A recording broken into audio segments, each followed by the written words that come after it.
Goodbye, Elijah. Chapter 7. Hey, Curly, George greeted. They aren't after us.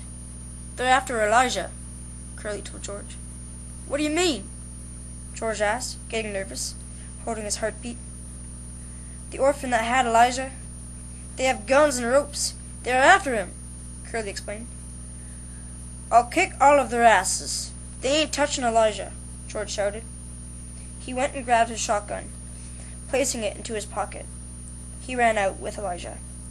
Yo, George, I know Niggis are stronger than humans, but they are cheating with guns and ropes, Curly began. Watch out, buddy. Please, man, Curly warned. Come with me. You're a big Niggi boxer and can tackle these shits down, George said. Curly, George, and Elijah went out to see where the orphan clan was out, hoping they'd keep their dirty hands off Elijah.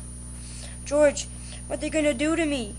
Elijah asked, holding tight onto his hat. Sniff my butt, Curly answered jokingly.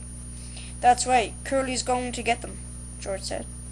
A loud roar of angry people came down towards the little pond Curly, George, and Elijah were hiding at. Curly leaped out of the bush and tackled a man who would have shot Elijah with a rifle. Bastard! You ain't gonna touch him, Curly shouted, holding the man down. 3 other men were standing with rifles and ropes. George and Elijah went off to the apple tree to hide by the little creek. Elijah is dirt, and every other Niggi is too, the man told Curly. If you looked at yourself, you would understand where that came from, Curly said, taking his fist and holding it into the air.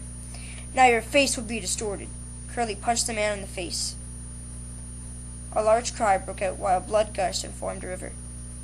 Another man went to the apple tree, carrying a rifle and a fishhook. I don't want you to suffer like this. I don't want you to get murdered, George told Elijah while crying. What do you mean, George? Elijah asked. The orphanage people are after you. I can't have them do this to you.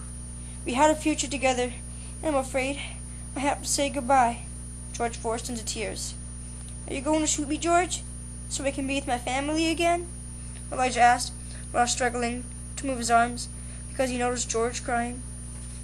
You can be with your family again, instead of being shot and hung by the orphan, George said. George, I love you, Elijah told him, hugging his waist. You have made my life a great adventure. We have lived our dream, George told him. He lifted the shotgun, his hands shaking uncontrollably. He pulled the trigger, and Elijah went down quickly. You were innocent. You didn't deserve to be hung and shot by the orphan. Instead, now you're in heaven with your family, George told the dead Elijah. His tears soaked his face, and he hugged Elijah. He looked up and prayed to God, knowing Elijah is now done suffering. Curly came out and sat beside George. He had to do it. At least now he is forever with you in your heart, and not hung on a tree, Curly told George, starting to tear as well. He hugged George and patted his back.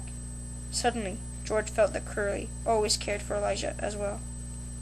Your brother will be at the funeral, even if it means you'll be in the coffin with Elijah. I will put him in the best cemetery there is, my heart, George said. The end.